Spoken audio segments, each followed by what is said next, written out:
Today I'm drawing this highly detailed portrait, starting with pencil to build the structure, then moving into pen for the bold contrast. But here's the challenge. I need to get the tones just right. That's where squinting and a little Photoshop hack comes in handy. Stick around to see the full process, starting with the drawing process, the pencil foundation. I always start with pencil first. This is where I'm mapping out the structure, making sure everything is in proportion before committing to ink. The key here is to build lightly, so no harsh lines yet.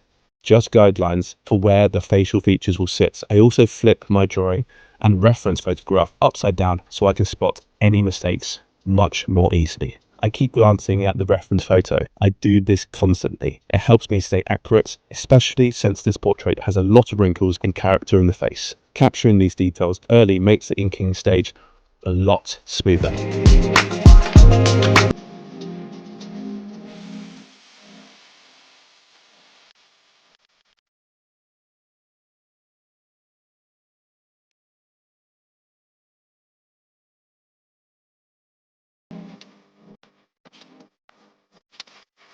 Drawing with pen. Now that the structure is in place, it's time for the pen work. This is where everything starts coming to life. I like using Sans pens. I've actually done a pen review of these before. If you want to check that out, I'll link it in the top right corner there. With pen, the key is contrast. I always start with the eye on the left. It's the focal point, and I'm getting the detail first, sets the tone for the rest of the drawing. From here, I move outward, adding details like the nose, mouth, and facial contours before I start on the shading. This way, I'm locking in the likeness before committing to the heavier ink work. I'm using a mixture of different pen sizes, but one of my favorites is the brush pen. I love using it on its side to create a thick, painterly stroke, which I build gradually for the darker areas. This helps me develop the smooth depth without overworking the lines. And now comes the fun part, hatching and cross-hatching. This technique is crucial for making the drawing feel more three-dimensional. I use it to build up shading on the face,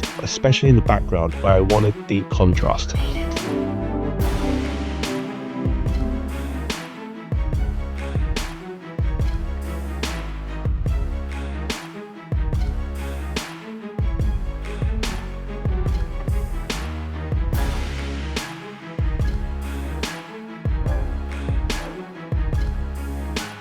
The goal here is to create a balance, letting the portrait stand out whilst keeping the shadows rich and layered. This is also where I squint my eyes to check the values. If something feels off, I adjust, darkening some areas whilst lighting some others. I also use Photoshop's medium filter on my reference image to simplify the values. It helps me focus on the big shapes instead of getting caught in the smaller details.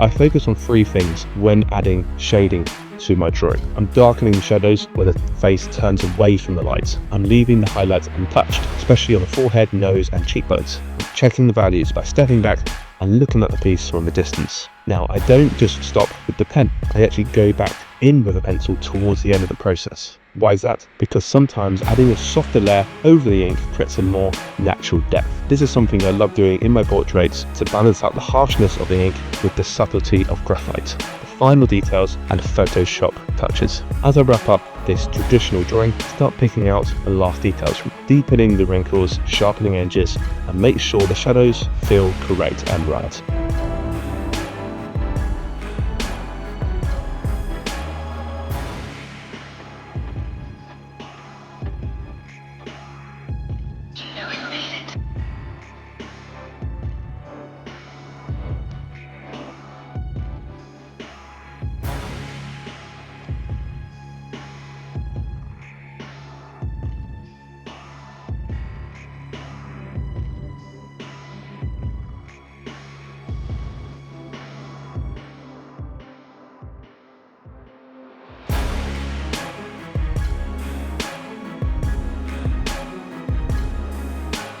but this isn't the final stage yet. If you actually want to enhance your artworks with Adobe Photoshop, check out my recent video in the top right. I share some of my best tips. I always take my drawings into Photoshop to push them even further. Here's what I did afterwards. I adjusted levels and contrast to make the portrait pop, tweaked the saturation to enhance the natural tones, and added a subtle noise effect to give a finished look. And here's the final result. Let me know what you think in the comment section below. If you found this helpful or you just enjoyed the process, don't forget to like this video. It really helps the channel grow. And if you want more content like this, make sure you hit that subscribe button so you don't miss my next video, or comment me below with your thoughts. Thanks for watching, guys, and I'll see you on the next one.